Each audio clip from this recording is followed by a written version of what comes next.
Hi dears, welcome back to our channel Shafa Creations. உங்களுக்கு இந்த மாதிரியான hand embroidery worksல ரொம்பவே இன்ட்ரஸ்ட் இருக்கு அப்படினா இந்த சேனலை மறக்காம subscribe பண்ணிக்கோங்க. கூடவே பக்கத்துல இருக்க bell icon-ஐ click பண்ணிட்டு அதுக்கு மேலே தெரியுற ஆல்ங்கிற ஆப்ஷனையும் செலக்ட் பண்ணுங்க. அப்பதான் நான் அப்லோட் பண்ற எல்லா வீடியோஸையுமே நீங்க மிஸ் பண்ணாம ரெகுலரா பார்க்க முடியும். இந்த வீடியோல ஏற்கனவே ஸ்டிட்ச் பண்ண சுடிதார் ஆர் குர்த்தியோட செஸ்ட் பார்ட்ல ஒரு சிம்பிளான ஒரு ஹேண்ட் எம்ப்ராய்டரி மோட்டிவ் டிசைன் எப்படி ஸ்டிட்ச் பண்றதுன்னு பார்க்க போறோம். எப்பவுமே நீங்க ஏற்கனவே ஸ்டிட்ச் பண்ண கிளாத்ல வர்க் பண்ணும்போது அதுல இருக்க ஏதாவது ஒரு டிசைனை பேஸ் பண்ணி நீங்க பேட்டர்ன் வந்துட்டு வரைஞ்சுக்கணும். சுடிதாரோட ஷால் வந்துட்டு ப்ளூ கலர், அதுல கிரீன் கலர்ல இந்த மாதிரி ஒரு ஷேப் பிரிண்ட் பண்ணிருக்காங்க. இந்த டிசைனை பேஸ் பண்ணி நான் செஸ்ட் பார்ட்ல ஒரு திலகம் ஷேப்ல ஒரு டிசைன் வரைஞ்சிருக்கேன். இதில் 6 திலகம் ஷேப்ஸ் வரைஞ்சிருக்கேன். இந்த 6 ஷேப்ஸ்லையும் இன்னர் பார்ட்டில் இருக்க கேப் வந்துட்டு ஹெர்ரிங்போன் ஸ்டிச்சை யூஸ் பண்ணி ஃபில் பண்ண போகிறோம். நம்ம ஸ்டிச்சஸ் போடுறதுக்கு ஸ்டார்ட் பண்ணுறதுக்கு முன்னாடி ஃப்ரேம் எடுத்துக்கோங்க. இந்த மாதிரி நெக்கோட உள் பக்கத்தில் ஒரு ரிங்கையும் இன்னொரு ரிங்கை மேல் பக்கமாகவும் வச்சுட்டு அந்த டிசைனுக்கு மேலே கரெக்டாக ஃபிக்ஸ் பண்ணிக்கோங்க. எந்த சுருக்கமும் இல்லாத அளவுக்கு நல்லா டைட் பண்ணி விட்டுக்கோங்க. நீங்கள் இப்போ தான் வந்துட்டு ஹேண்ட் எம்ப்ராய்டரி ஸ்டிச்சஸ்லாம் ஓரளவுக்கு பழகிட்டீங்க அப்படின்னா அதுக்கு அடுத்த ஸ்டேஜாக இந்த மாதிரி ஏற்கனவே ஸ்டிச் பண்ண ப்ளவுஸ், சுடிதார், கிட்ஸோட ஃப்ராக் இதிலெல்லாம் சின்ன சின்ன மோட்டிவ் டிசைன் வரைஞ்சிட்டு நீங்கள் பழகின ஸ்டிச்சஸை அதில் போட்டு ப்ராக்டிஸ் பண்ணுங்கள். இந்த மாதிரி பண்ணும்போது இன்னும் நிறையா நுணுக்கங்கள் நீங்கள் தெரிஞ்சுக்க முடியும்.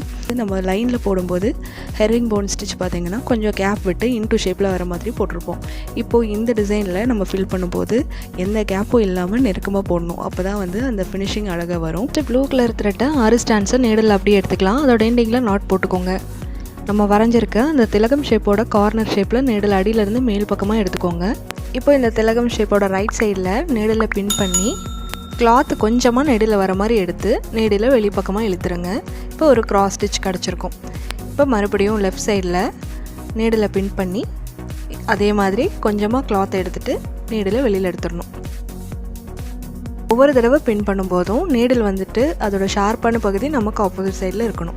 மறுபடியும் ரைட் சைடில் பின் பண்ணலாம். கடைசி ஸ்டிச்சுக்கு கொஞ்சம் வெளியில் தள்ளி நீடில் குத்திட்டு அந்த ஸ்டிச்சை ஒட்டியே நீடில் வெளியில் எடுத்துடணும். இதுதான் வந்துட்டு ஹெரிங்போன் ஸ்டிச். இப்படியே கண்டினியூவாக லெஃப்டில் ஒரு ஸ்டிச்சும் ரைட்டில் ஒரு ஸ்டிச்சும் மாறி மாறி போட்டுகிட்டே வரணும்.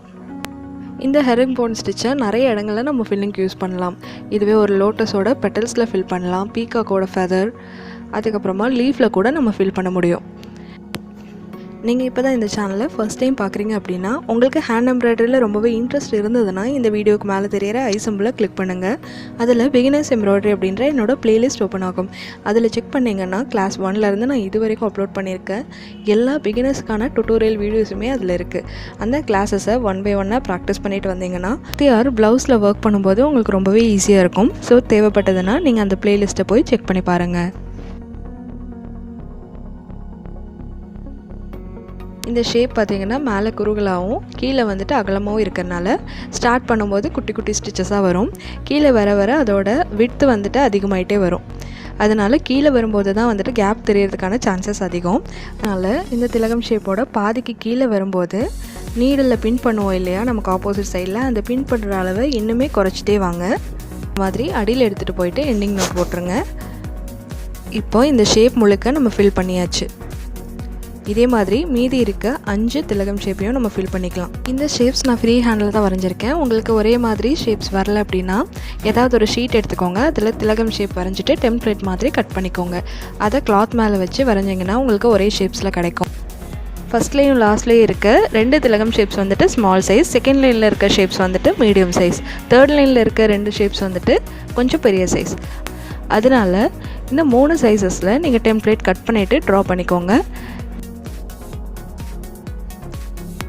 இப்போ ஒரு ஷேப்போட ஃபில்லிங் வந்துட்டு நம்ம கம்ப்ளீட் பண்ணிட்டோம். த்ரெட் வந்துட்டு லென்த்தாக இருக்குன்னா நீங்கள் அப்படியே நீடலை அடுத்த திலகம் ஷேப்க்கு எடுத்துகிட்டு போயிட்டு ஸ்டிச்சஸ் போட ஆரம்பிச்சிடலாம். இதுவே லென்த் கம்மியாக இருக்குது, எண்டாக போகுதுன்னா நீடலை கீழ்ப்பக்கமாக எடுத்துகிட்டு போயிருங்க. ஃப்ரேமை பேக் சைடில் திருப்பிட்டு ஏதாவது ஒரு லூப்பில் நீடலை இன்சர்ட் பண்ணி த்ரெட்டை நீடலில் 2 தடவை சுற்றிட்டு இழுத்துட்டிங்க அப்படின்னா உங்களுக்கு நாட் விழுந்துடும். இப்போ எக்ஸ்ட்ரா இருக்க த்ரெட்டை கட் பண்ணிடலாம். இப்போ ஃபில்லிங் முழுக்க கம்ப்ளீட் ஆகிடுச்சு. இப்போ இந்த டிசைனுக்கு நம்ம அவுட்லைன் கொடுக்க போகிறோம். இதுக்கு எல்லோ கலரில் 6 ஸ்டாண்ட்ஸ் த்ரெட்டை நீடில் எடுத்துகிட்டு எண்டிங் நாட் போட்டுருங்க. இதுக்கு பேக் ஸ்டிச் போட்டு நம்ம ஃபில் பண்ண போகிறோம். நீடில் ஏதாவது ஒரு இடத்துல அடியிலேருந்து மேல் பக்கமாக எடுத்துக்கோங்க. அதிலேருந்து கொஞ்சம் டிஸ்டன்ஸ் விட்டு நீடில் பின் பண்ணிவிட்டு அதே டிஸ்டன்ஸ் அளவுக்கு திரும்பவும் ஃப்ரண்ட் சைடில் விட்டுட்டு நீடில் வெளிப்பக்கமாக எடுத்துருங்க. இப்போ ஒரு ரன்னிங் ஸ்டிச் கிடச்சிருச்சா. இப்போ வந்துட்டு நீடில் திரும்பவும் பேக் சைடில் கொண்டு வாங்க. நம்ம ஃபஸ்ட்டு ஸ்டிச் முடிஞ்சிருக்க இடத்துல நீடில் குத்திட்டு நடுவில் இருக்க த்ரெட்டுக்கு வெளிப்பக்கமாக நீடில் பாஸ் பண்ணி வெளியில் எடுத்துருங்க. நடுவில் இருக்க இந்த த்ரெட்டுக்கு ஃப்ரண்ட்லேயும் பேக்லேயும் இருக்க டிஸ்டன்ஸ் வந்து ஒரே அளவாக இருக்க மாதிரி பார்த்துக்கோங்க. இதுதான் நம்ம ஒரே அளவான ஸ்டிச்சஸ் போடுறதுக்கான மெஷர்மெண்ட். இந்த 2 சைட்லேயும் சேம் டிஸ்டன்ஸில் இருக்க மாதிரி பார்த்து ஸ்டிச்சஸ் போட்டுட்டு வந்தீங்கன்னா எல்லா ஸ்டிச்சஸும் ஒரே மாதிரி ஈவனாக இருக்கும்.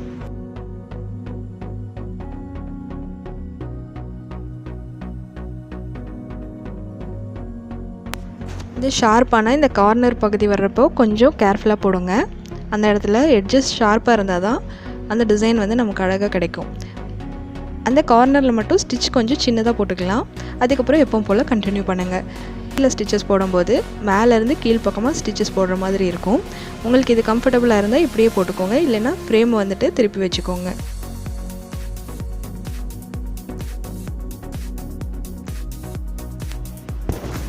ஒரு ஷேப் எண்ட் ஆகும்போது நீடில் அடியில் எடுத்துகிட்டு போயிட்டு அடுத்த திலகம் ஷேப்புக்கு மேல் பக்கமாக எடுத்து இதே ஸ்டிச்சை கண்டினியூ பண்ணுங்கள். அவுட்லைன் ஃபுல்லாக கம்ப்ளீட் ஆனதுக்கப்புறமா எப்படி இருக்குங்கிறத பார்க்கலாம். அவுட்லைன் முடிச்சதுக்கப்புறமா சென்டரில் இருக்க கேப்பில் க்ளூ பேஸ்ட் பண்ணிவிட்டு ஒரு ஸ்கொயர் ஷேப் மிரரை வந்து ஒட்டிக்கோங்க. எல்லோ த்ரெட் நீடில் எடுத்துகிட்டு இந்த கார்னரில் இந்த மாதிரி 2 to 3 ஸ்டிச்சஸ் போட்டுக்கோங்க. 4 கார்னர்லேயும் 2 அல்லது 3 ஸ்டிச் போட்டு ஃபினிஷ் பண்ணிக்கோங்க. இது ரொம்பவே குட்டியாக இருந்ததுன்னா 2 ஸ்டிச்சஸ்லேயே ஃபில் ஆகிடும். இதுவே கொஞ்சம் மீடியம் சைஸாக இருந்ததுன்னா 3 ஸ்டிச் போட முடியும்.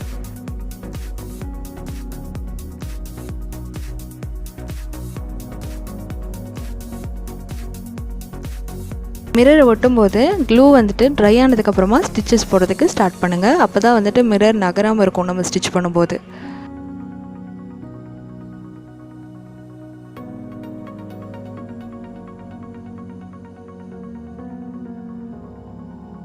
இப்போ 4 கார்னருமே நம்ம ஸ்டிச் பண்ணி முடிச்சாச்சு. இப்போ அடியில் எண்டிங் நாட் போட்டு ஃபினிஷ் பண்ணிடலாம். இந்த டிசைன் ரொம்பவே அழகாக வந்திருக்கு. நீங்களும் இந்த மாதிரியான மோட்டிவ் டிசைன்ஸ் ட்ரை பண்ணி பாருங்கள். உங்களுக்கு இந்த வீடியோ சம்மந்தமாக ஏதாவது டவுட் இருந்ததுன்னா எனக்கு மறக்காமல் கமெண்ட் பண்ணுங்கள். இந்த வீடியோ உங்களுக்கு பிடிச்சிருந்ததுன்னா லைக் பண்ணுங்கள், ஷேர் பண்ணுங்கள், சப்ஸ்கிரைப் பண்ணுங்கள்.